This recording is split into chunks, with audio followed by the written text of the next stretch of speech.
L'histoire commence avec le protagoniste Kea, un gars prévu et involontaire qui dormait toute la journée dans son demi-appartement. Un jour, un être étrange apparaît et avertit qu'il est convoqué dans un autre monde, car Kea était pratiquement dans le monde de la Lune. Cet être dit à Kea de faire attention. Mais le gars envoie juste réel. Je m'en fiche. Je ne veux pas travailler. Soudain, Kea commence à l'éviter. Bien qu'il soit fragmenté dans le transport pour ce nouveau monde. L'être étrange révèle qu'il y a de la magie là-bas, mais la civilisation est un peu faible, comme pas encore développée. Ensuite, Kea sort déjà dans la boîte qui veut rentrer chez elle. Mais être lui dit de se retourner, faites de son mieux. Et puis il disparaît. Lorsque Kea ouvre les yeux, il entre dans les jambes d'une mine de chat et se demande déjà s'il roule ses bottes et échangeant des collants. De nulle part, Oruko, son saumonné, semble coller sur son visage pour bien regarder. Kea, moitié du matin. Demandez si vous pouvez dormir un peu plus, mais Oruko est passé, comme, que voulez-vous dire, vous fou? Encore un peu choquée, elle se demande ce qui lui est arrivé et dit déjà que c'est son saumonné. Pendant ce temps, Kea se demande si cette mine a une sorte de haut-parleur intégré dans la tête et n'envoie que réel. Je veux rentrer chez moi, tu es sûr? Voyant que la mine est petite, il demande où se trouvent ses parents, mais Oruko revient en disant qu'elle n'est pas si jeune. Pour aider la tête à moitié mutée de Kea, elle a laissé échapper qu'il est un monstre convoqué à Dandia. Et cela devra râper jusqu'à ce qu'il tombe dur. Pensant qu'il a passé les 1000 points de donjon pour appeler le dieu de la guerre, Oruko lui dit de masser certains méchants. Mais Kea agit comme si elle avait parlé dans le code Morse. Pourquoi le gars peut parler? Non. Oruko se demande s'il est assez intelligent pour comprendre ses commandes. Elle explique qu'ils sont dans la salle du maître, à l'intérieur du noyau du donjon, et qu'elle peut envoyer un donjon. Mais Kea est bonne et demande si elle est maître de donjon. Oroku dit qu'il veut l'être, et Jamando veut l'appeler maître. Surpris, il demande son nom, et elle stipule qu'elle est Dangenkori numéro 695. Mais qu'est-ce qu'il a surnommé de RKO et dit qu'appeler ce nom, c'est comme mâcher de la pierre. Après cela, il se présente et quand elle essaie de parler son nom. Un message apparaît en disant que Kea est devenu le maître du donjon. Choqué, Oruko essaie d'accéder au menu donjon, mais reçoit un avis d'action invalide. Kea gifle ensuite ses oreilles et lui demande de faire une forme dans le volume. Mais elle se plaint et lui dit de l'envoyer. De nulle part, sa voix échoue, la surprenant et la laissant calme. Trouvé drôle, Kea se rend compte que ses ordres sont absolus et sont déjà excités, pensant qu'il pourra dormir toute sa vie pendant que Oruko fait le travail lourd. Puis il ouvre le menu et, en regardant le catalogue de points de donjon, se rend compte que vous pouvez utiliser des points à bien des égards. Puis Kea demande pourquoi elle l'a appelé. Oroku dit qu'il voulait le transformer en monstre de donjon, mais Kea a déjà attiré qu'il devra se battre et mourir pour échouer. Il dit donc qu'il ne lui transmet pas l'autorité du maître parce qu'il aime dormir. Après cela, il se présente et suggère de jeter un œil au donjon. Alors qu'ils explorent, Kea dit qu'il voit des méchants dans la salle du donjon. Il dessine déjà ce donjon doigt au pire et demande à Oruko ce qui arrive au maître si le noyau se casse. Elle répond que le maître décède. Parce que les vies sont liées. Et cela fait peur au Kea malade. Ensuite, elle montre comment ouvrir le moniteur pour voir à l'intérieur du donjon. Quand ils appellent, les méchants dorment. Oruko explique qu'il gagne des points de donjon pour tenir des envahisseurs dans le donjon. Il dit également que sa forme humaine utilise des points d'épée, donjon. Kea demande si elle peut revenir à la forme normale, et Oruko se tourne rapidement. Elle explique que cela sauve ainsi un d'épée. Kea regarde ses jambes et pense que ses doigts sont si chauds qu'ils allaient le faire mouiller son pantalon. Quand Oruko demande s'il aime ce qu'il voit, Kea décide qu'il n'a pas beaucoup de culture et ignore sa question. Mais quand elle veut savoir ce qu'il fera avec les méchants, Kea ne donne qu'une perte et s'endort. Le lendemain, Kea se rend compte que les méchants n'ont pas détruit le noyau car ils l'utilisent comme radiateur. Voulant l'action, Oruko suggère qu'ils appellent quelque chose pour tuer les méchants. Mais Ukeya, qui n'est pas très excitée, demande ce qu'elle complote et lui dit de rester à l'écoute. Dans Donjon, l'un des bandits réveille le boss pour vérifier un coffre qui est apparu de nulle part. Lors de l'ouverture, il trouve un casque et une lettre vous remerciant, promettant plus de récompenses s'il vainc les gobelins. Excité, le chef de bandits dit que sa chance change. De retour dans la salle de contrôle, Oruko crie et scandale, demandant pourquoi il devait donner une récompense pour cette foule inutile. Kea dit que c'est pour gagner du temps. Confus, Oruko demande une explication, mais Kea se redressa déjà et promet d'expliquer le lendemain. Quand il se réveille, Oruko montre que le DP a augmenté et explique que les méchants ont tendu une embuscade aux aventuriers. Kea répond que, comme il n'y a pas beaucoup de DP, vous devez en tirer le meilleur parti. Suggère ensuite de créer plus de chambres. Quand il crée, Kea dit à Oruko qu'elle peut faire ses fantasmes, car Dungeon est lié à la salle des gobelins. Roruko, surprise, demande ce qu'il veut dire et Kei l'accuse de vouloir un harem de gobelins. Lorsque Roruko essaie de nier, Kei dit qu'elle ne se soucie même pas si elle a cette ambiance, car il est fissuré en pied. Ensuite, Kei a dit qu'elle ne s'est pas baignée depuis qu'elle a été convoquée. Alors demandez comment elle est propre. Elle explique qu'elle a utilisé la magie du nettoyage. Kea demande si vous avez besoin de quelque chose pour utiliser la magie. Et Oruko dit qu'il n'utilise que le menu. Peu de temps après, Ken est lavé par la magie et se fait face. Oruko explique qu'il n'a besoin que d'imagination et d'un peu de pouvoir magique pour la magie quotidienne, mais pour des sorts plus forts peut avoir besoin de rouleaux. Kea vérifie le catalogue et voit beaucoup de sorts. Le lendemain, Oruko rapporte que les méchants se battent avec des aventuriers. En vérifiant le moniteur, Kea analyse la situation et prévoit que davantage d'aventuriers arriveront bientôt pour enquêter sur la disparition des partenaires. 2 jours plus tard, les méchants apportent des renforts. Alors que Kei et Oruko vérifient les statistiques, Kei souligne que plusieurs personnes sont mortes la veille et Oruko dit qu'ils sont tous des esclaves. Kea regarde le moniteur et voit une jeune esclave, toute déchirée. Surprise, il demande si les bandits peuvent acheter des esclaves, et Oruko explique qu'ils sont des esclaves criminels sur le marché noir. Alors qu'il avait l'air mieux, Ken se rend compte qu'il a 2 esclaves, un avec des ailes à la place de ses bras. Il devient idiot, mais voit sur le moniteur que la fille plus âgée est comme un jouet humain pour les méchants. Puis il couvre le moniteur, demandant à Roruko de ne pas regarder. Quelques jours plus tard, alors que les méchants sont dans la plus grande excitation, Kea protège Roruko de regarder des vidéos lourdes. Lorsque les méchants se lassent de dépenser de l'énergie, Kea dit qu'il commence à déranger et Roruko accepte le bien. Mais la Slave Girl ne sert que d'oreiller pour que les méchants endormis et est toujours celui qui nettoie leur gâchis. Quand l'un des bandits monte sans raison, Oruko demande si c'est comme une formation, mais Kea dit que ce n'est que des abus. Pendant ce temps, à Dungeon, après avoir attrapé, la fille esclave se traîne et se cache sous le lit du patron. Voyant cela, Kea a pitié et éteint le moniteur. Le lendemain, Oruko prévient que beaucoup de gens vont à Dungeon, et il a la carte ouverte. Sur le moniteur, il voit une trentaine de personnes dans le donjon. Kea pense que ce doit être une force formée pour mettre fin aux méchants. Chez Dungeon, un bandit avertit le boss que les chevaliers arrivent. Choqué, le patron demande combien ils sont et comment ils ont découvert. Sans option, le chef de bandits décide d'embusquer les chevaliers. Pendant ce temps, Kea sourit, pensant qu'elle a formé les méchants à utiliser les coureurs pour surprendre les ennemis. Oruko demande s'il espère les méchants. Ikea dit non, car bientôt ils seront anéantis. Dans Dungeon, lorsque les chevaliers arrivent toute l'armure, ils libèrent un gaz de sommeil dans Dungeon. En même temps, le chameau est bon de voir les bandits cachés tomber, car la grotte n'a aucune issue. De nulle part, les chevaliers avancent et tuent les bandits qui dormaient et quelques autres qui étaient là. Dans la chambre du maître, Roku demande à Ka s'il devrait absorber les corps, mais Ka explique que le faire baiser avec leur camouflage et pourrait laisser les chevaliers avec la puce derrière leur oreille, peut-être même les faire exploser le noyau de Dandia. De plus, Ka dit qu'il a créé la salle des gobelins comme un schéma de sécurité pour changer un véritable noyau pour un faux si les choses étaient contestées. Mais cela n'a fonctionné que s'il avait un libre parcours entre les 2 pièces. Après cela, il garde un œil sur les chevaliers à la recherche de plus de bandits pour la grotte. Dans la salle du noyau, les restes de bandits attendent les chevaliers, et le boss envoie l'archer pour préparer l'arc, pensant que les chevaliers devraient déjà être fatigués. À l'époque, la porte s'ouvre. Le boss envoie l'archer à tirer et 2 chevaliers tombent. Ensuite, ceux qui restent des méchants quittent les chevaliers, tandis que le commandant du chevalier vise généralement le chef des bandits. Soudain, le commandant du chevalier reconnaît la tête des méchants comme des vomissements de melon. Le patron irrité l'attaque et cesse de l'appeler de cette façon. Mais le commandant révèle que le surnom est venu parce que le gars a vomi sur une princesse et a tué un cuisinier qui a servi des melons pourris. Dans la fureur, leur melon se termine avec plusieurs chevaliers, mais il est traversé par une épée.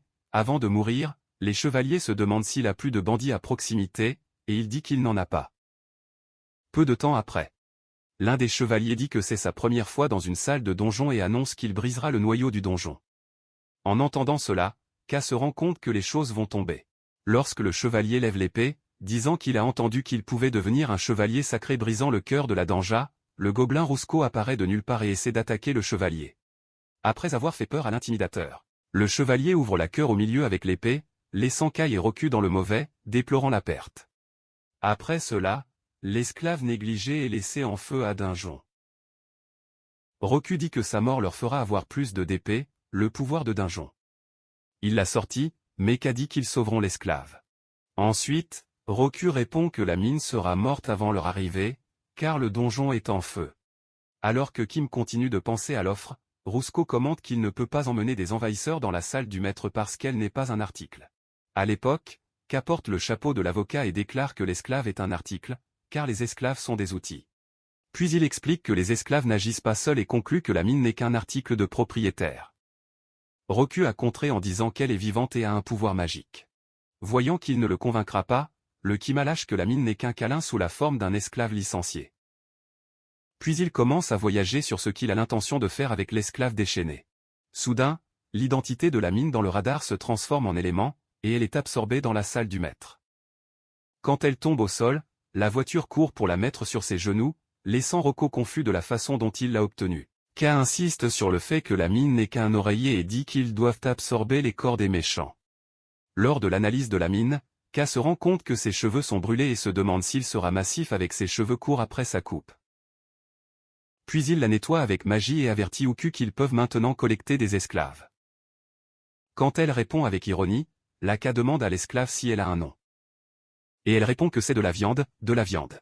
K décide de la laisser se reposer jusqu'au lendemain, quand les chevaliers partent, pour voir ce qu'elle fera avec elle. Le lendemain, lorsque les chevaliers partent, K se rend compte qu'ils ont obtenu de l'argent de la mort des bandits et des chevaliers. Peu de temps après, Roku dit que c'est sa première fois à voir autant de d'épées ensemble. Mais K dit que cela se terminera rapidement parce que les méchants sont partis. Peu de temps après, il fait le calcul et se rend compte qu'ils seront dans le rouge s'il ne fait rien, bien qu'il ne soit pas d'humeur à travailler. Kaya décide qu'il est préférable de prévenir que de guérir. Il recherche donc un sort qui crée des golems et conclut qu'il n'aura plus à travailler s'il peut faire des golems.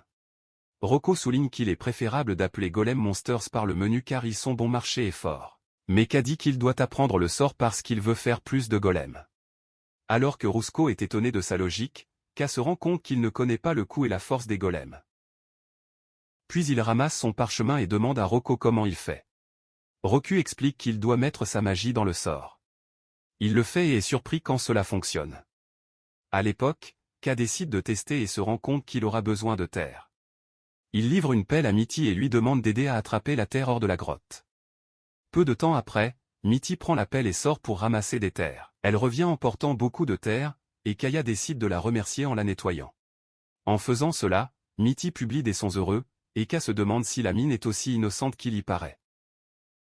Après cela, K commence à travailler sur terre. Essayer de créer un golem tout en imaginant ce qui est dans le parchemin de l'esprit. Puis il décide d'utiliser ce qu'il a appris à l'école pour la première fois de sa vie. Il mélange la magie avec la terre et crée un robot. Quand il se termine, Roku demande à Bravo si cet Ipushi Optimus Prime vaut vraiment la renommée. K demande pourquoi il est suspect. Et Roku répond que les golems sont généralement plus grands que les gens. K envoie Golem pour creuser plus d'espace dans la salle des gobelins, et il marche un peu inquiet, ressemblant à un jouet. Roku commente que Golem est stupide comme le créateur. Pourquoi n'avez-vous pas choisi de pelle à creuser? Pendant ce temps, K pense à la magie de la masse. Pourquoi peut-il envoyer le robot sans diplôme en robotique?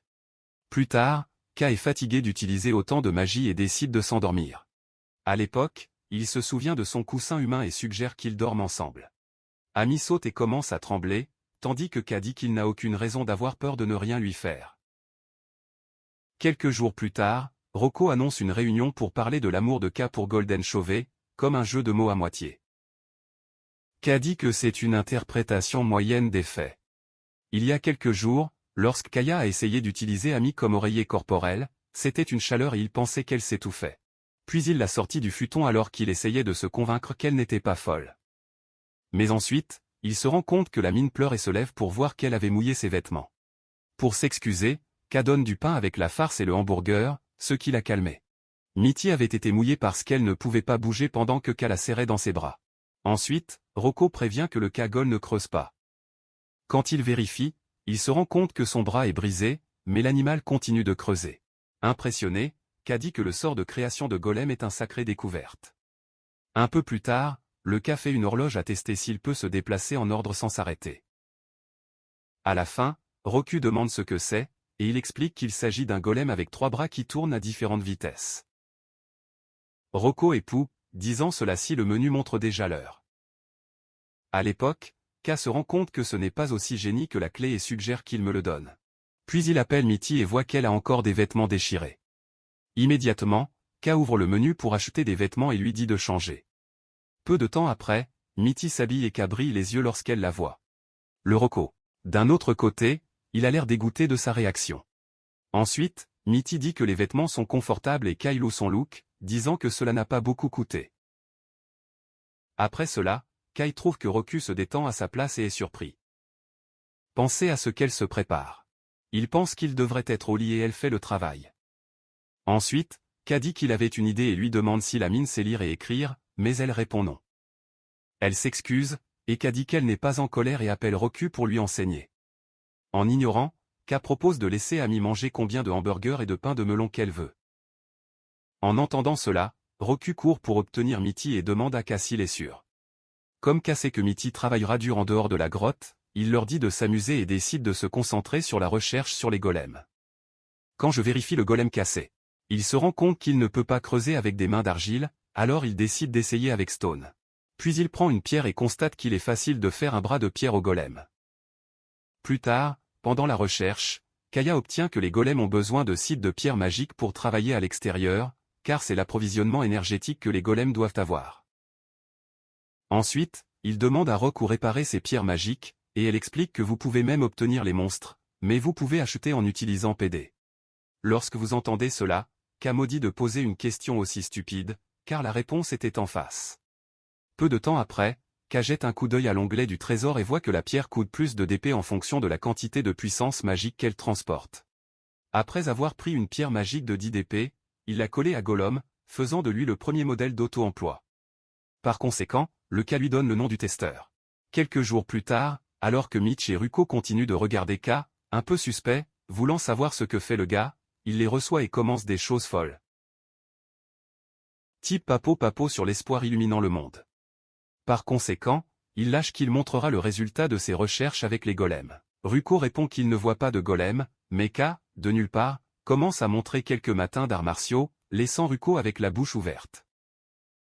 Il demande ce qu'elle pense et elle lui dit de bouger comme le maître ivre.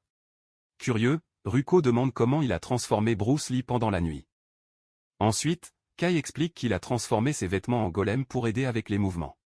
Et il dit toujours qu'il avait fait l'armure Tony Stark, mais il a laissé tomber la main parce qu'il était très lourd et a attiré trop d'attention.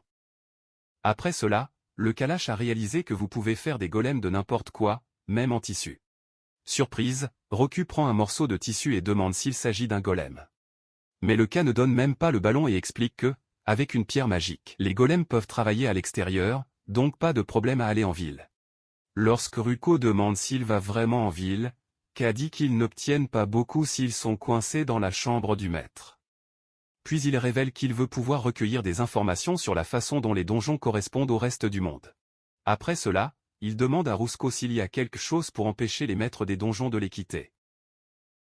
Harugo répond non, il n'y a rien. Ensuite, elle et Mitch dévorent une mini-montagne de hamburgers et de pain sucré pendant que Ka regarde.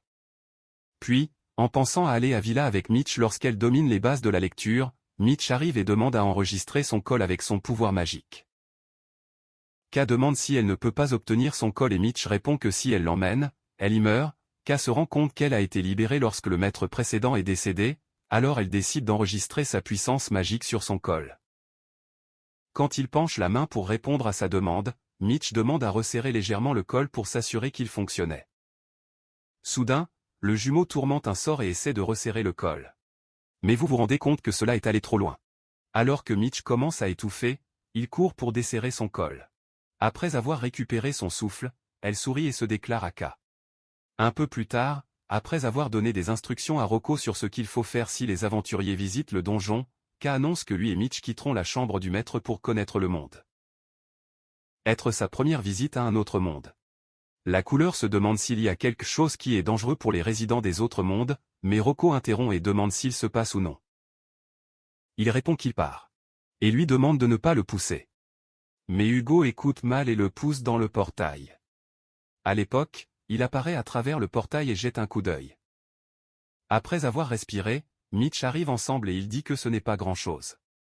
Alors Mitch demande s'il va bien, et quand il dit oui, elle lui dit de bouger, mais K craint que la chose ne dise si le maître du donjon sort d'elle. Soudain, Mitch le pousse ainsi que lui, effrayé, demande pourquoi elle pousse et dit que c'est sa première fois. Peu de temps après, il se calme et dit que tout va bien. Ensuite, il commence le voyage vers la ville. Plus tard, lorsqu'ils arrivent en ville, l'un des soldats lui demande de s'arrêter parce qu'il n'a pas l'air connu. Quand il s'arrête, le soldat demande s'il a des documents et parle toujours de combien il va payer pour lui et le MIT s'il ne le fait pas. Le soldat révèle qu'il recevra l'argent s'il prévoit de devenir un oiseau. Comme Kaya avait échangé le DP contre de l'argent, il paie et remercie le soldat avant de quitter les lieux. Après avoir fait une promenade dans la ville pendant quelques minutes, ils arrivent à la guilde des aventuriers et entrent dans le bâtiment. Au comptoir, la réceptionniste leur demande de remplir le formulaire d'inscription. Puis Kim me dit de remplir. Mais la réceptionniste est surprise et commente qu'elle ne s'attendait pas parce que le Mitch est très jeune. Mais K dit qu'il pensait juste qu'il serait utile pour elle d'apprendre des choses. Par conséquent, la réceptionniste vérifie le formulaire et demande s'il prévoit vraiment d'enregistrer un esclave. K demande si ce sera un problème, mais la réceptionniste dit non et leur dit d'attendre les documents. Surpris par sa réaction, K se demande si quelqu'un appellera la police. Ensuite, dans le bureau de la réceptionniste de la guilde, elle se présente comme Celia et reste dans la sienne en essayant de savoir quelle est la relation entre K et Mitch à cause du nom étrange de la fille. Elle remercie le K pour l'attente tout en réfléchissant à la façon dont l'avocat de la fille sera fait. Peu de temps après, le K jette un coup d'œil à la demande car il est venu en ville pour en savoir plus sur le monde et avait besoin de découvrir ce que les gens pensent des donjons. Curieux des demandes liées aux donjons, K découvre qu'il en a un. À ce moment, Min arrive et dit qu'ils ne peuvent pas accepter les demandes au-dessus du rangé. En examinant les demandes, K voit qu'il doit augmenter le rang pour obtenir des missions plus difficiles. Alors que les aventuriers de guilde sont organisés par les rangs, Cilia explique que chaque nouveau venu commence au rangé et s'élève du rang en fonction des performances des missions. Ensuite, les cils montrent une demande qui implique un donjon. Lorsque KMA pense que cela prendra, cela ne vous permet pas parce que c'est le rang de mission F. K décide qu'il augmentera si vous voulez mettre la main sur cette demande. Quelques minutes plus tard, pendant qu'il chasse des lapins, il voit un peu et Capira quand il les voit. Il commente qu'ils sont câlins et velus, mais le Mitch y va droit et fait le célèbre traitement austère de Ned. Alors que Kaya est béant, Mitch lui présente la viande du lapin. Puis il tient le lapin en pensant au couteau Mitch. Il avait fait ce couteau avec un golem de lingots de fer. Et à cause de cela, il vibre et coupe un tronc propre. Sans vouloir être exclu, K s'en prend à un autre lapin. Surpris par sa propre défaite, il se demande s'il sait ce qu'il fait. À ce moment, le K me demande comment la chasse est de son côté et elle montre les 3 lapins qu'elle a pris. Voyant cela, K tombe au sol et la supplie de lui apprendre à chasser. Après un certain temps, il laisse tomber leurs lapins dans la guilde, quittant la série choquée, ce qui dit mieux que je ne l'imaginais. K accorde le crédit de chasse à Mitch et révèle que ce n'était bon que tout le temps. Après cela, la série annonce qu'ils seront payés en totalité, même avec l'un des lapins ayant été endommagé. Elle les félicite et dit que les rangs ont été mis à jour pour rang F. Kai et Mitch sont surpris tandis que Celia s'en prend aux cartes de guilde mises à jour. Ensuite, Kai m'a parlé, il est temps d'obtenir la demande de recherche dans la grotte ordinaire. Alors elle s'enfuit pour attraper, après cela, le K est soulagé, pensant qu'ils avaient déjà atteint l'objectif et qu'ils ne s'attendraient pas à des envahisseurs de sitôt, à ce moment-là. Siye apparaît avec les cartes et livre à K, alors qu'il continue de penser pourquoi le MIT prend si longtemps. Il demande si quelque chose se passe. Et elle laisse aller que la demande a disparu. Choqué, K est en doute de ce qu'il faut faire et pense qu'il pourrait atteindre la personne qui a pris la demande si elle était récente. Mais il se rend compte qu'il n'allait pas avancer s'il prenait cette personne. Préoccupé, K conclut que Roscoe aura l'air bien tant qu'elle suit ses conseils. Se tournant vers Celia, K Ka pose quelques questions sur les donjons. Mais elle dit que les donjons à proximité sont de rang D et que ce n'est rien qu'un aventurier se classe à quel point il doit s'inquiéter. Il souligne que l'enquête dans la grotte commune était sincère. Mais Célie explique que cette demande concerne les novices, car la recherche de donjons nouveau-nés est précieux pour la recherche, et ce type de commande apparaît 2 fois par mois. Après cela, Ka lui demande qui a pris la mission, mais Célia dit que cela est contraire aux règles pour lui révéler cet arrêt. Puis il échange le chat et demande quels sont ces donjons. Célie explique qu'ils sont les endroits pleins de monstres, pièges et trésors. Par conséquent, elle libère la vraie qui a une foule qui n'utilise que les donjons comme un plan pour devenir riche. Lorsque Ka la remercie de partir des bases, Célia dit que chaque donjon a un noyau et un patron qui protège ce noyau. Elle donne toujours une conversation qui a une théorie disant que le boss et le noyau sont la même chose. En écoutant cela, Ka a dessiné que Roku doit être le patron de ce donjon. Il demande donc à Célia s'il est vrai que le cœur de Breaking Dungeon rend les gens plus forts. Là, la série révèle que cette histoire n'a pas encore de confirmation, plus que de déplacer le cœur des donjons que la guilde contrôle la chaîne, ou plutôt, la punition de la mort. Déjà fatiguée de répondre aux questions, elle envoie le Kago après un livre de Donjoni s'il a le sujet du sujet. Curieux. Ka demande comment fait ce livre. Et Célia dit que cela coûte une pièce d'or. Le Ka a été grogné, se demande pourquoi il est si cher et pense que ce livre est le luxe. Bon, mon frère, à ce stade, les aventuriers apparaissent avec un butin pour Célia à évaluer. Puis elle parle à Ka qui a pris son temps. Après cela, Ka merci et sort avec la viande. Sur le chemin du retour, Ka pense qu'il serait temps de créer une base dans la ville et de travailler comme un oiseau. Mais n'oubliez pas que vous devez courir pour Dungeon si les aventuriers y vont vraiment. Ensuite, Ka ouvre le menu pour vérifier le prix du livre au point de donjon. D'épée, et voyez qu'il ne coûte que 100 d'épée. Surprise, il se demande pourquoi il est si bon marché en PD et fait des conversions de pièces mentalement. Puis il se rend compte que Dandia apprécie les choses différentes des humains. Mais quand il se souvient que les aventuriers peuvent aller au cœur à tout moment, il avertit les gens qui reviendront à Dungeon. Il active donc son tissu et lui dit d'aller à 1 millier de donjons. Soudain, Ka perd le contrôle du corps et tire au donjon. Lorsque vous arrivez et jetez un œil aux feuilles, vous voyez Rocco prendre des boissons avec un étranger. Il sort du fourré et Rocco, un peu surpris, dit qu'il est revenu de sitôt et Ka demande ce qu'elle fait. Ensuite, elle répond qu'elle est dans une équipe web bien parvenue. Type mince. Ka demande qui est l'étranger, et Aku se comportant bien. Elle se lève et dit que c'est le noyau du 80 nains dedans, également connu sous le nom de labyrinthe blanc. Après cela, Roku explique que cela ne faisait que parler à sa sœur de Ka, alors Ku demande s'il pourrait l'appeler par le prénom, mais Ka ne donne même pas le ballon et tire Roku pour échanger une idée particulière. Ensuite, Ka demande ce que Roku a dit à Aku, et elle dit qu'ils ont parlé des méchants. De plus, elle remercie le Ka pour les collations qu'il lui a laissées, disant qu'elle aimait chaque pièce. Mais chacun se gifle la tête et avertit de ne pas trop parler à Ku parce qu'elle peut être ennemie. Arosco, à moitié dans le sien, dit qu'elle ne pense pas que Ku soit un ennemi. Parce que c'est aussi un noyau humanoïde, comme celui-ci, avec un au centre de l'Empire et avec un lourd argent d'épée. Lorsqu'Oku ajoute que Kukui lui donne. Les Kasakkaku est un grand donjon qui empêche Rozuko de se développer. Il continue de regarder le visage souriant d'Aku et pense qu'elle doit avoir des intentions sinistres de les faire disparaître et se gêner. Ensuite, Aku demande s'ils parlent encore et veulent participer à la conversation. Roku revient à Aku, et Ka se demande si la bouche de Roku pourrait l'empêcher de laisser échapper des informations involontairement. Quand ils reviennent, Aku demande ce qui est arrivé aux méchants. Et Roku regarde Ka, nerveux. À l'époque, Ka dit qu'ils ne sont plus dans le donjon parce que les chevaliers ont réussi. Aku demande combien d'épées a gagné avec les bandits et dit que, par le rapport, ils auraient dû faire environ 10 000 d'épées. Ka, sans rien comprendre, demande que ce rapport soit. Ensuite, Aku se rend compte qu'il n'est pas dans ce monde. Puis elle se présente à droite et dit qu'elle dirige le labyrinthe blanc qui est au cœur de l'empire de Rivero. Puis elle dit qu'elle est la sœur aînée de Ruko et a été nommée par son maître. Impressionné, Ka pense qu'il doit améliorer son jeu, alors il joue en tant que maître de Rusco et dit qu'il s'attend à travailler avec elle. Aku dit qu'elle a apprécié sa manière polie. Hugo essaie de se présenter, mais de faire une coupe.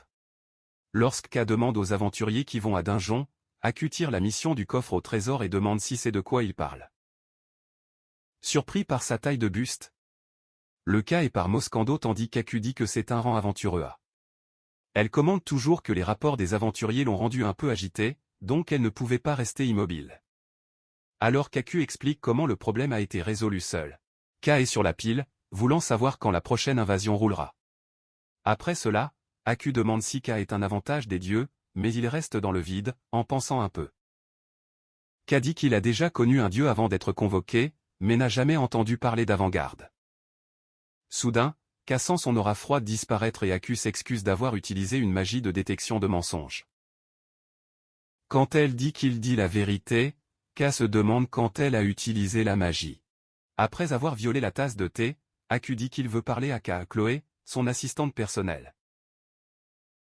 Et Roku a dit au revoir, tandis qu'Aku suggère de donner un rôle. K la suit, un peu si elle est en sécurité, mais même en ressentant le danger. Il est perdu en admirant le corps et la présence du Ku. Peu de temps après, Q demande s'il peut abandonner le maître du donjon, mais K refuse. Pensez que vous perdrez bien le luxe du sommeil. Aku suggère ensuite qu'il a laissé échapper son contrôle absolu et finir. K dit qu'il ne s'allume pas pour laisser tomber le contrôle, mais il ne vous tuera pas pour rien. Ensuite, Aku l'accuse de faire des arrêts scandaleux avec Roku et la fait oublier. K devient fou et dit que ce n'est pas vrai, mais Aku dit qu'il doit la manipuler d'une manière ou d'une autre. Soudain, Kai supplie de croire en son innocence et dit qu'il est calme pour libérer le contrôle. Quand Aku plaisante. K dit que vous voulez également poser des questions. Il demande donc si Q et RKO ennemis. Elle répond qu'elle ne tournerait jamais sa petite sœur. K demande pourquoi elle a enseigné Rose avec un peu de stratégie faible. Et Aku explique qu'ils sont efficaces et durables à son niveau. Ensuite, le Kasaka Kaku a essayé de faire ressembler Roku à un inoffensif. Puis il demande si elle manipule la perception du peuple. Et Aku dit que c'est plus facile. Lorsqu'Akahu révèle qu'il a fondé l'Empire et la Guilde, K pense que c'est une grande figure et demande pourquoi elle a diffusé des informations selon lesquelles le danger est faible. Yaku dit qu'elle ne protégeait son fil que et a été surprise quand elle a entendu que les méchants avaient commencé à vivre à Dungeon. K demande ce qu'elle veut dire sur la protection. Yaku explique que l'avant-garde des dieux et des ennemis naturels des donjons qui sont invoqués d'un autre monde pour détruire les noyaux. Elle dit également qu'elle a protégé RKO parce que si Dandia se démarquait, elle pourrait devenir la cible de l'un de ses avantages avant-gardis. Ensuite, Aku demande s'il a plus de questions. K demande pourquoi elle est si généreuse. Aku répond que c'est une récompense pour éliminer les méchants. K souligne que l'un des chevaliers a tenté d'attaquer le Danja et Aku dit qu'il les surveillait également. Soudainement, ses yeux brillent alors qu'elle parle du chevalier qui a élevé l'épée pour détruire le noyau, et elle est furieuse menaçant d'envoyer tout le monde au-delà. Après cela, Aku revient au chemin de la jolie fille et dit qu'il blâmera ses gens par rébellion contre le pays. Elle demande si elle a exagéré, mais K dit non, elle a bien fait. K est soulagé de savoir qu'Aku n'est pas une menace pour Roku. D'un autre côté, Aku souligne que K n'est pas un gâteau, car il sauvait Roku et lui-même lors du défilé. Après cela, K propose une bataille de Danji et l'offre de continuer en tant que maître de Danji à gagner. Mais K refuse et demande ce que c'est la bataille de Dungeon. Aku explique que c'est un défi où deux donjons envahissent, reliant les deux à la magie de l'espace-temps et en envoyant des troupes jusqu'à ce qu'un côté atteigne le noyau de l'autre. Après avoir tout expliqué, Aku dit à Kaasha de le considérer comme un examen pratique et de prouver qu'il peut protéger Roku. De plus, elle dit que les deux commenceront avec 100 000 d'épée et proposeront même de prendre de l'argent à Kaasha. Par conséquent, elle laisse échapper qu'il peut garder le DP et gagnera toujours 100 000 d'épée s'il gagne la bataille. En écoutant cela, les Kasak qu'il n'aurait aucune chance sans cette petite main. Puis il demande à Kukirola si elle gagne. Elle répond qu'il devra payer ce 100 000 d'épée avec son corps. Tandis qu'Aku l'imagine, sucer son pied. Quel fou. Elle explique qu'il devra en fait travailler comme un oiseau. Et en attendant, elle sera responsable de la protection du dandy de Roko. Puis le cas s'arrête pour penser et, de nulle part, se rend compte qu'il peut tomber dans un scellé. Bien qu'il soit dirigé dans la baisse du garde près du cul, elle révèle qu'elle a également une mineure pour les novices et dit que s'il perd, vous pouvez y travailler comme aventurier. Après avoir réfléchi un peu plus, le cas ouvre le menu et est en doute de ce qui gagne de cet accord. Ensuite, Yaku laisse aller que, alors qu'il voyage en tant qu'aventurier, elle s'occupera du donjon de Roku et que les deux profiteront d'un voyage dans la capitale. Lorsqu'Ka comprend enfin la mère Adla, Aku annonce à Roku qu'une bataille de donjon roulera. Surprise, Uzuko demande ce que c'est, et Aku explique. Ensuite, Rusco trouve l'idée de l'époque. De plus, Aku dit qu'il lui prêtera un DP. Etajerka est excitée. Demande si elle peut vraiment faire ça. En attendant, K est apprécié parce que Roku est aussi perdu que lui. Alors Aku dit que le DP doit être transféré avec un baiser. K demande à Chloé, qui révèle qu'une poignée de main suffit. Pendant ce temps, Aku lave la tête de RKO. La faire croire que ce doit être la bonne façon de travailler. Lorsqu'RKO commente que 100 000 PB est beaucoup, K lui dit d'y penser comme un prêt, car ils reviendront s'ils se perdent.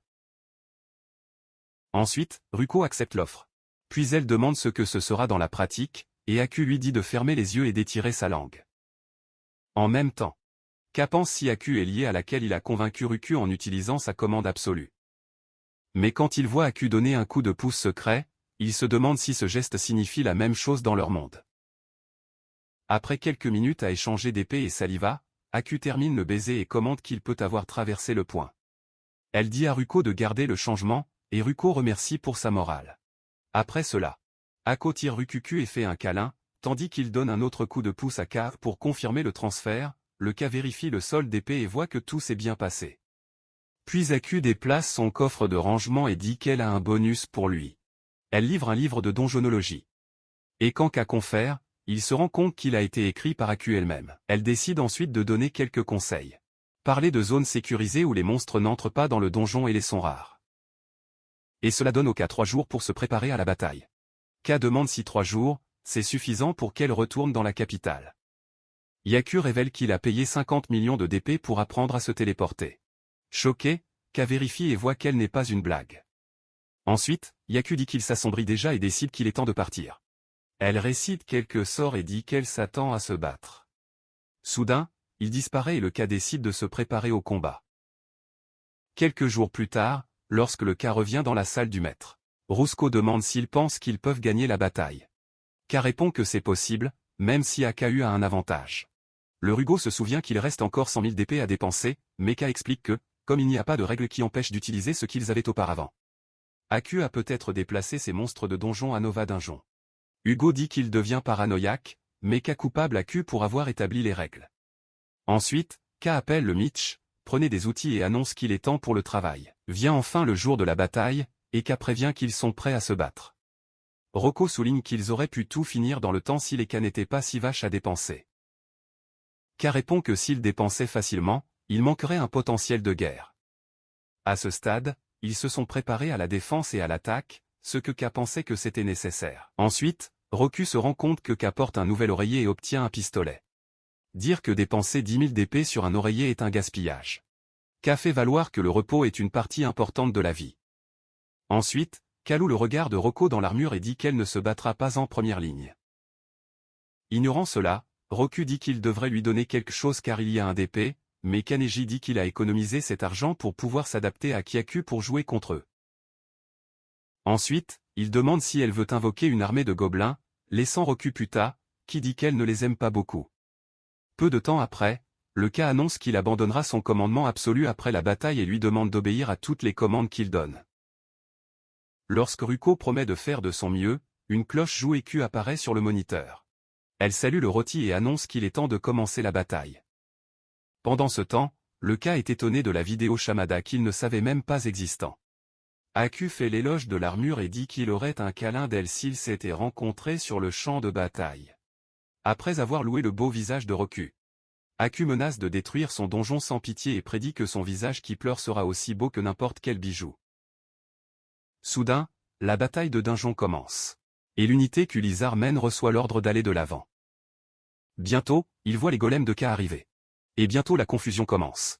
Impressionné, AKU commente que Golem est un bon choix parce que Clay est facile à entretenir et à accumuler, mais elle avertit que ces hommes de lézard ne perdent pas facilement et demande à Chloé comment sont les préparatifs. Chloé répond que tout se passe selon le plan. AKU a créé un nouveau donjon avec 5 étages pour se battre et l'a qualifié de course blanche. Et c'est blanc. Elle a également utilisé des monstres sauvages qui se promènent dans la capitale parce qu'ils n'utilisent pas de DP. Au total, elle a une force d'attaque avec Minotaur, Lysarum et Gobelin. De plus, AKU a apporté 5 alliés fiables à la bataille. Amelia, chef de la défense. Dolce, chef d'information. Sally, chef de la bataille. Misha, responsable de la reconnaissance, et Chloé, le stratège. Peu de temps après, les duos annoncent qu'un groupe d'ennemis a attaqué Dungeon. Chloé dit que certains devaient passer et suggère de laisser les monstres s'en occuper. Mais quand Dolce donne le nombre d'ennemis, elle est surprise et annonce qu'elle en a 2 cents au total. Choquée, Chloé dit qu'ils ne peuvent pas laisser autant partir. Alors qu'ils obtiennent des balles en pensant à la façon dont les gars passent sans être vus, Miesa commente qu'il n'est que des railleries. Alors que la Horde Ofra envahit le donjon KU, son équipe entre dans Phronasie parce que la condition de gagner la bataille est de jouer le cœur de l'ennemi. Aku souligne que les golems devaient avoir apporté les rats parce qu'ils portaient des boîtes sur le dos. À ce stade, Dolti pose des questions sur les pièges, et Sarah explique que les rats sont trop petits pour être réglés par des flèches. Quelqu'un annonce que les rats ont déjà cassé le premier étage et que plus de 500 envahisseurs arrivent. Frustrée, la série dit que ce n'est qu'une question de temps jusqu'à ce qu'ils se répandent sur tous les étages. Yaku dit qu'il a préparé des pièges à lancement des flammes au 3e étage. Pendant ce temps, K, Roku et Mitch regardent la bataille sur le moniteur. Roku annonce que la carte remplit rapidement et dit que vous pouvez voir comment leur unité a progressé. K répond que vous ne pouvez pas simplement le compter pour gagner. Ensuite, le MIT annonce que la force d'attaque du 50 golem a été totalement anéantie. K dit qu'il s'y attendait déjà, car les golems sont de l'argile, mais pensait que c'est une option économique car ils peuvent être recyclés et reconstruits. Après cela, ils décident de laisser les rats faire le service parce qu'ils ont préparé des pièges et des trous pour les envahisseurs.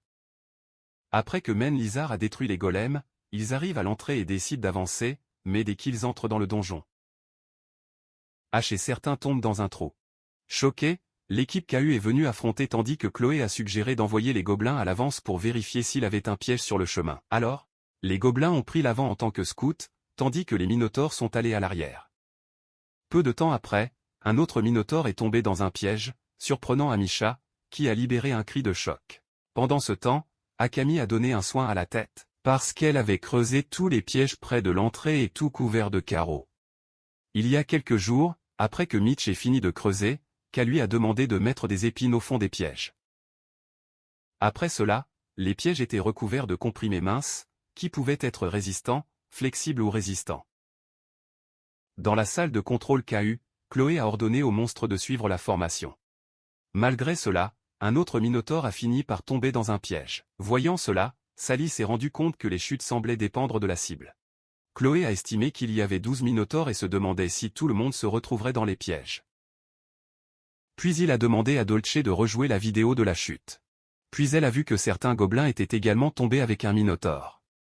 À l'époque, Chloé s'est rendu compte que le sol avait sélectionné les victimes par le poids. Alors, ils ont envoyé les monstres pour frapper le sol pour tester s'ils avaient des trous à mesure qu'ils avançaient. Pendant ce temps, AKU a trouvé les adversaires très intelligents, mais détendus parce que le premier étage avait déjà été nettoyé. Lorsque Chloé a posé des questions sur la défense, a annoncé Lamli que l'ennemi avait atteint le 3e étage, mais était debout parce que le piège à feu tenait les rats.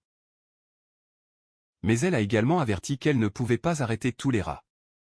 Ensuite, Aku voulait connaître l'offensive, et Chloé a expliqué qu'ils étaient descendus au 2e étage du donjon de Rocco.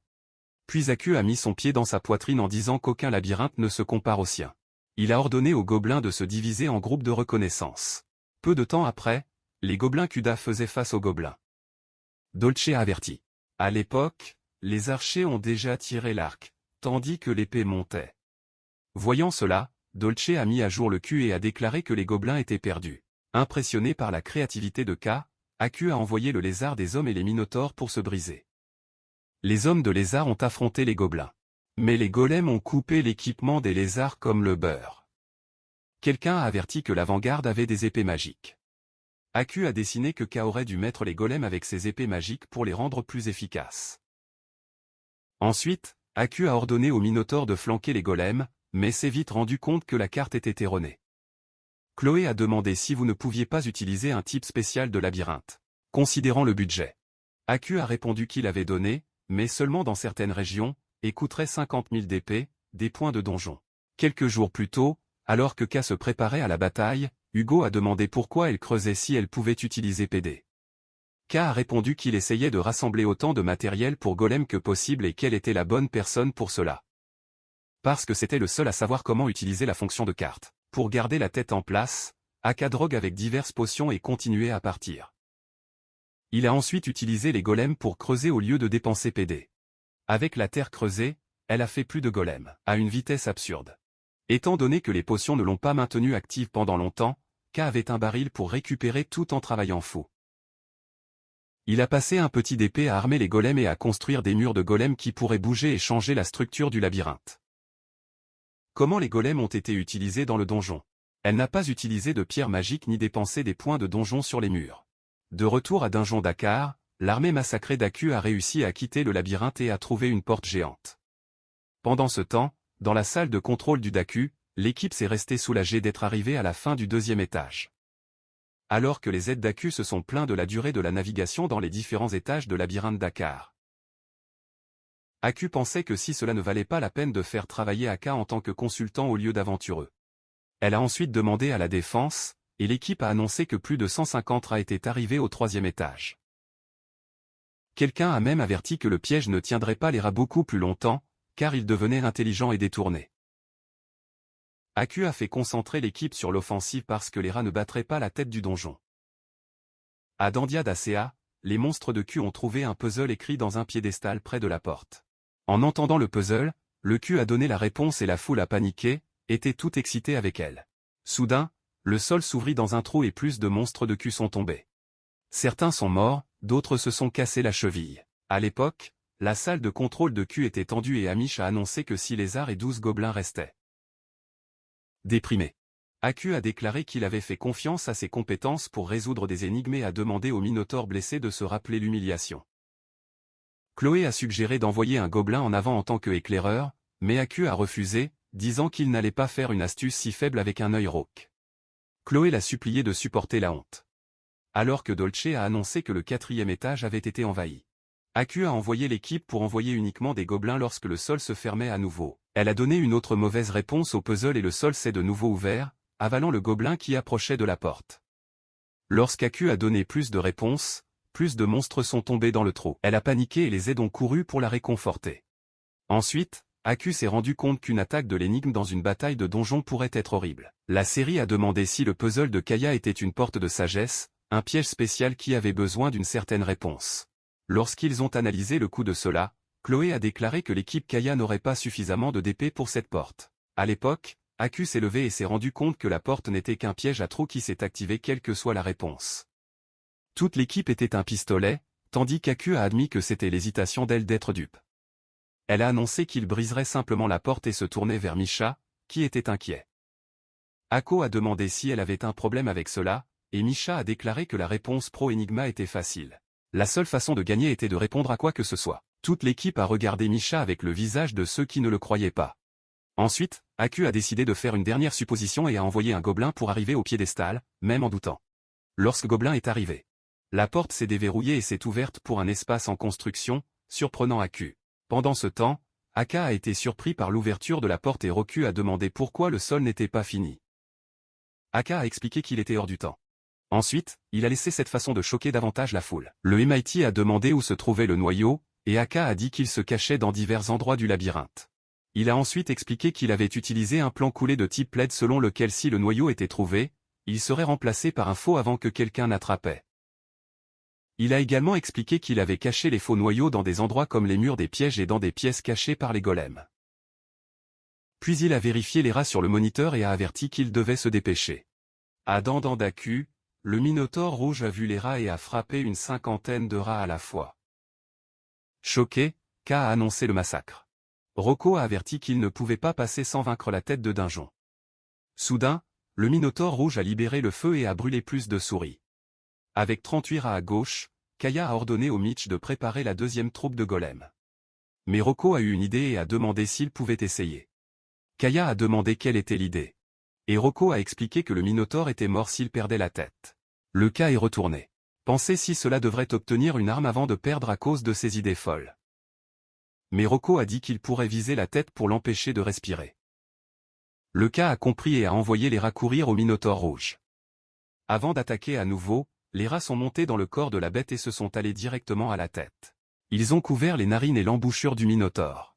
L'animal était une arme à feu, a essayé de les mordre, mais plus de rats sont arrivés. En fin de compte, il a avalé tellement de rats que sa gorge obstruait. Le monstre s'est effondré et est mort. Le K était excité et dit, même un minotaure peut mourir étouffé, est-il connecté? Soudain, la salle centrale s'ouvre et les rats courent vers le noyau. Mais alors Chloé apparaît avec son arme pour défendre le noyau, est-il connecté? Voyant cela, K pense que les rats y passeront en revue. Mais Chloé frappe le sol avec un sort de sort et laisse échapper une énergie suffisamment forte pour retenir les souris. En même temps, Chloé frappe le sol avec le sort et crée un mur de feu autour du noyau. Après cela, elle stipule qu'elle était à l'heure pour sauver la journée avec le sort. Tout en défendant le noyau, elle garde un œil sur les lacunes possibles que les souris peuvent vouloir explorer, puis il obtient qu'ils peuvent rejoindre et attaquer en tant que groupe. De nulle part, lorsque les rats se réunissent, Chloé se prépare à faire un barbecue de rats, mais il obtient ensuite l'avertissement que certains ennemis ont trouvé un moyen derrière. Surprise, Chloé se retourne, mais elle ne voit aucun rat. Après avoir regardé autour de lui, elle répond qu'elle ne trouve rien, mais elle obtient ensuite la notification que le noyau a été touché. Quand cela écoute cela, Chloé demande ce qui s'est passé, mais ses partenaires disent qu'ils ne peuvent pas compter et lui dire de vérifier à nouveau. Parce que sur le radar, vous pouvez voir que 5 ennemis se sont approchés du noyau. Lorsque Chloé s'approche du cœur, elle trouve un drone gone de la taille d'un insecte et le prend. Pendant ce temps, K annonce qu'ils ont gagné et Ruko célèbre déjà la victoire. K dit qu'il était heureux d'avoir préparé les drones avec des bouteilles de potions. Il a caché les drones dans les corps des souris à utiliser à leur mort. De retour au présent, le K devient un peu mauvais pour les rats et pense que les drones ont seulement fonctionné parce que les flammes n'ont pas atteint le plafond, alors qu'ils bénéficient de la victoire en morale. Un hologramme magique apparaît et Aku propose Chloé pour admettre leur défaite. Elle dit toujours qu'elle n'a jamais imaginé qu'elle serait vaincue par des rats. En réponse, K dit qu'il doutait également que les rats puissent battre le chef du donjon. Après cela, Aku souligne qu'aucun faux de base, elle n'a trouvé, encore moins le réel. Elle demande où Kai a caché le cœur de Korra. Et le K lui dit de payer 50 000 d'épée pour savoir. Lorsque Q dit que ce n'est pas un problème, K explique que le donjon a une autre section nord qui se connecte à l'extérieur. Et comme l'espace extérieur compte comme un moyen, il a caché le noyau là-bas. Impressionné, Aku dit qu'il a été surpris par le jeu audacieux, tandis que Ruko parle de conneries de l'idée qu'Aku soit le meilleur. K n'appelle même pas et dit qu'elle ne sait même pas de quoi il parle. Ensuite, Aku loue les pièges de KMA et commente que l'utilisation de pièges qui dépendent du poids était risquée car ils pouvaient attaquer avec une unité en apesanteur. K remercie les conseils et dit que c'était somnol au moment où vous avez fait les comprimés de sol, donc ils étaient tout de même. Aku pose des questions sur le puzzle qu'il a utilisé à la porte de la sagesse et s'il est d'un autre monde. KMA répond qu'il devait rapper pour faire l'énigme. Elle le félicite et demande à le frapper une fois, mais K refuse. Quelques instants plus tard, assis à la table, Aku dit qu'il a des arrêts pour discuter avec K, mais il n'y a pas de temps car il y a d'autres arrêts à résoudre. Aku dit qu'il tiendra le coup et ne lui demandera pas ce qui s'est passé à la fin de la bataille car il n'est pas cool de livrer la lettre à la manche. Elle appelle Ruko et annonce qu'il est temps de transférer le DP. Excité, Ruko est vitré tant que le K observe de loin. Quelques jours après le départ de KU. K est dédié à la construction du donjon. À la fin, il décide que vous devez vous reposer une journée entière. Mais quand il allait, il lui demande s'il fait chaud et elle répond qu'elle veut plus de câlins. Vous ne voulez pas être exclu de la blague. Ruko commente que K a l'air fatigué. Alors que K étreint le coussin humain, Ruko lui demande de l'écouter aussi. Elle demande comment il a réussi à dormir tellement tout en battant Q. K répond que c'était à cause de l'amour. Surprise, Ruko demande ce qu'il voulait dire et s'il dit qu'il l'aime. K admet qu'elle l'aime aussi et lui demande de le laisser masser ses pieds, mais Ruko refuse. Alors ils dorment ensemble. Un peu plus tard, après que AKU ait payé la dette, le K a ajouté le DP à gauche et a décidé de faire face à un grand projet. Il est occupé à planifier et à rassembler des ressources pour construire une zone de repos liée au donjon. En tant que maître du donjon, qui a besoin de PD au lieu de l'argent, K décide de restructurer le donjon pour assurer un revenu d'épée stable, comme Aki l'a fait avec le labyrinthe blanc en utilisant la capitale. Alors que la foule se joint à la capitale et que la capitale fait partie du donjon, Aku remporte DT, qui revient pour étendre le donjon à plus de personnes et de trésors plus grands. Les Kasak qu'ils peuvent reproduire le labyrinthe blanc. Mais à plus petite échelle. Pour y parvenir, K dit que, comme ils ont juste besoin de faire longtemps que les gens restent dans le donjon, ils leur donneront envie de les arrêter volontiers. Il annonce donc qu'ils construiront une auberge. Il prévoit que, comme la zone fait partie du donjon, ils peuvent gagner des paix pour le séjour et la connexion. Alors que la voiture est folle, Ruko ne partage pas son enthousiasme. Elle prévient qu'un héros peut apparaître s'ils attirent beaucoup d'attention. Ignorant cela, Kai explique les plans et dit qu'ils feront une zone pour planter des plantes rares pour générer plus d'argent. Il demande à Ruko si elle connaît des plantes rares à proximité. Ruko ignore et demande comment il fera cela, car ils auront besoin d'un propriétaire de l'auberge et des travailleurs. Elle demande s'il a l'intention de la mettre, elle et Mitty, à travailler avec les golems et les rats. Kai dit qu'il ne fonctionnera pas, mais se rend compte qu'ils ont besoin de plus de personnes, surtout dans la cuisine. Il décide que, comme les humains normaux peuvent fuir les secrets du donjon, il peut utiliser la magie du contrat dans les villages pour empêcher les fuites. Soudain, quand Kai pense à acheter un esclave, Ami apparaît dans son visage et lui demande, toute triste, si elle ne lui suffit pas. Ruko prévient qu'il va en ville pour acheter des esclaves. Puis Ami prend le cas et dit qu'il a appris à écrire et peut faire plus de choses pour le donjon. Kai vous remercie et c'est pour dire pourquoi c'est une bonne idée, quand Ami essaie de le convaincre avec quelques crêpes. Le KM est la question de savoir pourquoi elle enlève ses vêtements, et le MIT explique que ce sera un meilleur oreiller pour embrasser la nuit. Kai lui dit de se calmer et dit qu'elle ne la vendra pas. L'écoute de cela rend Mitty tous heureux et elle lui fait promettre qu'elle ne vendra pas. Voyant son désespoir, Kai explique qu'elle ne l'aurait pas sauvé si elle avait l'intention de vendre. Ami sourit et demande s'il sera son esclave jusqu'à sa mort. Ruko commente que leur obscurité, appelée nécromance, peut garder son esclave même après sa mort. Surprise, Kai regarde le rouleau du menu et annule l'achat. Le lendemain, alors que Kai décide d'utiliser un PD supplémentaire, ils ont dû apprendre des sorts. Ruko demande s'il va en ville. Quand Kai dirait qu'elle restera, Ruko lui demande d'évaluer son look. Voyant la surprise de Kai, elle demande s'il pense qu'elle n'ira pas, mais Kai explique qu'elle est inquiète de quitter le donjon pour les rats et les golems. Ruko se souvient que personne ne va plus dans le donjon parce que la guilde a publié un avertissement contre. Quand ils décident d'aller ensemble, Ruko est excitée parce que c'est la première fois qu'elle visite une colonie humaine. Le Kai lui demande de se préparer aussi, lui donnant des rouleaux magiques pour qu'elle apprenne. Après cela, il tire un rouleau et dit que Q a recommandé. Parce que c'est un sort d'espace-temps intermédiaire.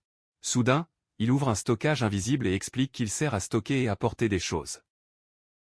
Il dit que, comme le contenu n'est pas affecté par le temps, les aliments stockés ne se gâtent pas. Puis Kai met son lit à l'intérieur et quand Ruko demande pourquoi, il explique que les lits de la ville ne sont pas assez bons. Peu de temps après, ils partent pour Jaton et arrivent à la guilde des aventuriers. En entrant, Kai salue Celia, mais elle demande qui est Ruko. Kai dit qu'elle est novice et demande si elle peut l'enregistrer comme aventurier. Ruko est jackpotée avec la façon dont Kai parle d'elle, tandis que Celia commente qu'ils semblent s'entendre. Ensuite, tout en prenant soin de la paperasse, Kai demande à Celia si elle sait où elle peut trouver des esclaves. Ensuite, Celia sort qui dépend du type d'esclave que le gars veut. Donc, Car se souvient qu'Aku lui a fait promettre qu'il n'allait pas laisser un frère enfilant le donjon et dit qu'il préfère quelqu'un d'expérimenté et qu'il gère les choses. Après avoir demandé quel est son budget, la série montre une petite boutique sur la carte et reste dans la sienne, expliquant que s'il veut des mines vraiment expérimentées. Vous pouvez chercher ceux qui ont été renvoyés du bordel. Mais pas pour baiser son image, Kai dit que c'est bon. Peu de temps après, ils roulent dans la ville et finissent par trouver le magasin d'esclaves. Quand ils arrivent au manoir, Rusco me demande si elle y avait été vendue auparavant, mais elle dit qu'elle a été vendue dans des endroits bien pires. Quand ils entrent dans le bâtiment, le DAZ, propriétaire du magasin, vous présente et demande quel type d'esclave ils veulent. Kai répond qu'il a besoin d'une mine de jambes épaisses et qu'il est également intelligent. Le DAS tombe dans le rire et lui demande d'attendre un certain temps. À ce stade, Rocco demande pourquoi Kai a d'abord placé les besoins en jambes, mais il dit qu'il teste une technique de négociation dure. Peu de temps après, les deux arrivent et montrent ses meilleurs biens. Soudain, une esclave plus impertinente se propose ici, mais prend un éperon parce qu'elle a parlé de temps. Après cela, le DOS s'excuse pour elle et commente que la mine est difficile à gérer et propose de la vendre pour 60 argent. Quand Kai demande ce qu'il voulait dire avec difficile à gérer. Les Dokol expliquent qu'elle a mangé et a joué dans le jeu jusqu'à ce qu'elle se retrouve dans l'esclavage et a été retournée une fois parce qu'elle a blessé le propriétaire précédent. Curieux. Kai demande quel type de blessure il s'agissait. Et Dokos révèle que la mine a gagné une saucisse du propriétaire précédent et a été envoyée pour manger. Et elle a mangé. En écoutant cela, Kai panique presque, mais les deux lui disent d'être bon parce que son collier fonctionne toujours bien. Après avoir évalué l'esclave, K décide qu'elle a ce qu'il veut aux bons endroits, même si ce dont il a besoin pour remplir le pantalon n'est que des jambes épaisses. Puis il demande à Mina comment cette histoire s'est produite, et elle explique qu'ils ont promis un repas de l'époque, mais ont offert une saucisse à demi-noix, alors elle a mangé. Après cela, la mine dit que la nourriture passe avant la vie et travaillera dur tout en se nourrissant. Ensuite, K demande à Roku et Mitty ce qu'ils pensent. Les mines répondent qu'elle est bonne. Cela semble être une bonne affaire car il a une nourriture décente. À l'époque, l'esclave annonce qu'il a déjà été vendu et suggère que K essaie de baisser le prix à 45 argent. Ensuite, K décide d'acheter et offre 50 argent. Le DOS merci pour la générosité et dit qu'il a fait un excellent choix. Sur le chemin du retour, K demande son nom, et elle dit que le propriétaire qui choisit le nom de l'esclave. Lorsque tout le monde est surpris, l'esclave demande si K pouvait être excité si son partenaire avait le nom de sa mère. Ruko demande de quoi elle parle, mais il dit que ce n'est rien. Il lui dit de se contrôler et demande quel nom la mine avait avec le propriétaire précédent. Elle répond qu'elle était également appelée viande, pointant de manière séduisante. K se demande si elle se souvient du goût de la saucisse et suggère de lui donner un autre nom. Après cela, l'esclave suggère que son nom est Ika. Parce que cela a à voir avec le dieu de la nourriture. Ensuite, K accueille et elle dit qu'elle est heureuse d'entrer dans le groupe. Peu de temps après, ils arrivent à la guilde des aventuriers pour enregistrer Lika en tant qu'aventurier. Elle dit bientôt qu'elle n'a pas besoin d'identité parce qu'elle a un collier. K suggère de prendre une mission de guilde rapide et facile, afin qu'ils obtiennent une chasse au lapin. Ensuite, ils arrivent dans la forêt tandis que Eka claque les doigts. K propose une arme à feu, mais elle refuse, disant que ce ne sont que des lapins. K dit qu'elle ne pourra pas vider le sang. Lika demande ce que c'est, et K explique que la vidange du sang empêche la viande de devenir puant. Ensuite, elle est excitée et dit que la viande sera encore plus chaude. Lorsque K envoie la mangue pour prendre un lapin, elle trouve un rapide et lui coupe la tête en quelques secondes. Ensuite, prenez le lapin et livrez à K. K spectacle à Ika comment vider le sang. Ensuite, quand Ika loue les compétences de chasse de Mitty et demande comment elle pense qu'il pense si vite, Mitty répond qu'elle ne sent que motivée. Lika prend l'épée de Canada et dit que maintenant c'est à son tour de montrer ce qu'elle sait faire. Le Canada dit ensuite qu'il sortira pour chasser les lapins avec Lika et laisse Rocco aux soins de Mitty.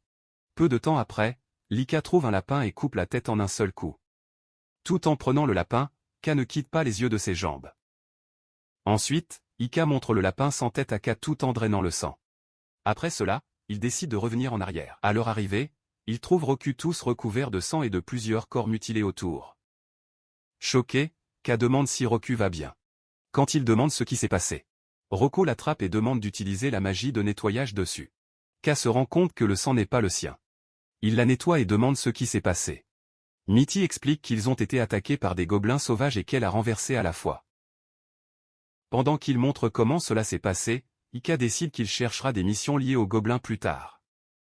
Après cela, ils mettent fin à la chasse aux lapins et décident de rester dans une auberge. K demande s'ils devraient prendre 2 chambres, mais toutes les mines disent qu'ils veulent dormir avec lui. Ensuite, K suggère de prendre une nourriture, et quand ils servent, Lika devient folle et demande pourquoi ils la laissent manger autant. K répond qu'ils aiment garder la foule heureuse. Excitée, Lika commence déjà à dévorer la nourriture. Après un certain temps, Rusko lui donne un peu la nourriture, la rendant encore plus excitée. Après cela, Ike loue de la nourriture et demande s'ils peuvent s'endormir. À sa grande surprise, K dit qu'il dormira dans le futon. Quand elle commente que le futon est le temps, K dit qu'elle n'abandonne pas bien, tout comme elle n'abandonne pas bien manger. Il lui dit de ne jamais bouger. Le lendemain, tandis qu'Ikari, parce que K n'a rien à voir avec son ancien propriétaire, il demande ce qu'il prend. Mais elle ne dit rien. Ensuite, Mitty court et dit qu'elle a eu une mission dans la grotte ordinaire. Après l'avoir loué, K dit qu'il souffre maintenant. Pendant ce temps, Roku est boudeur.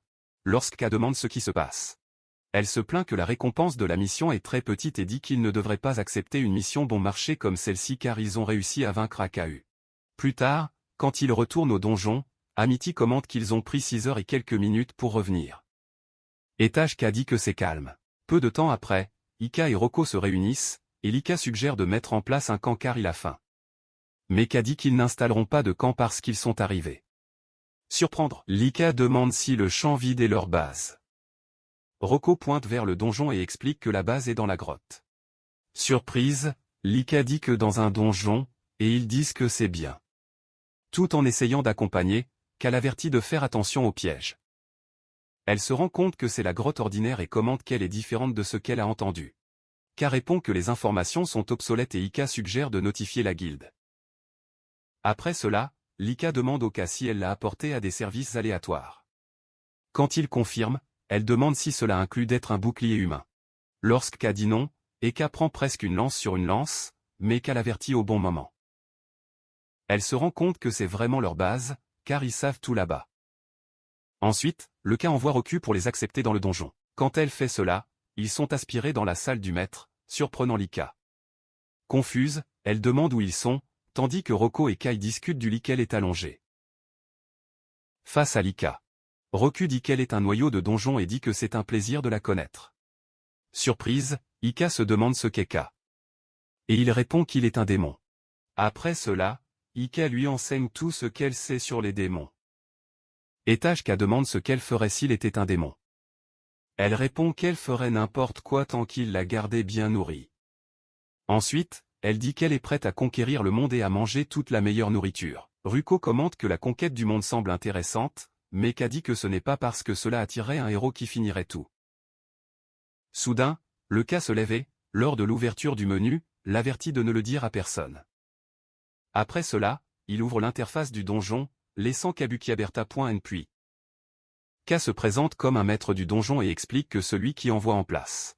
Curieux, Ka se rend compte que Ka n'est pas humain, mais il dit qu'il est oui et qu'il ne gère pas une grande partie des règles du monde. Entendu cela, Ka dessine déjà qu'elle a été embauchée pour compenser cet arrêt.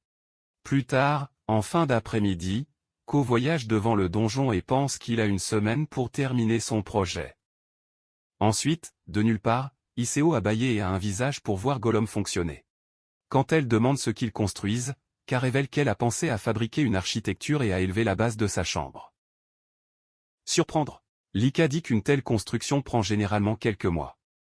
Après cela, le Ka a dit qu'il faudra des pierres. Mais quand Ika demande ce qu'il prévoit de faire.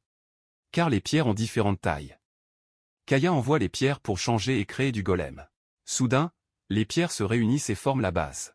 Pendant qu'elle garde un œil. Surprise, Ka commande les barres en acier qu'il a faites avec des lingots complètent la fondation. Voyant cela, Eka a paniqué et a demandé comment il a réussi à faire cela. L'ignorer, il m'appelle et envoie les troncs pour se transformer en golem. Il ajoute les bois et il s'adapte rapidement. Peu de temps après, Kaya termine l'auberge, quittant la Jojika. Ensuite, ils entrent dans le bâtiment et Lika commente que le bâtiment est sans cuisine. À l'époque, Kaya décide d'en créer une et assemble les bois en tant que maître des éléments. Quelques minutes plus tard, alors qu'ils sont assis à l'extérieur, Roku apparaît et souligne que la maison est prête. À ce stade, Eka dit que la maison n'a pas de salle de bain, mais Kai explique que cela a fait beaucoup de mal parce que c'est sa première construction. Puis il décide de montrer les pouvoirs du maître du donjon et d'évoquer des pains de curry. Soudain, la viande saute sur la table et en attrape une, tandis que Lika dit qu'elle ne bave que par l'odeur. Quand elle est en doute de ce que le goût est. La viande met un morceau dans sa bouche et explique que la guérison du pain peut être épicée, mais c'est savoureux.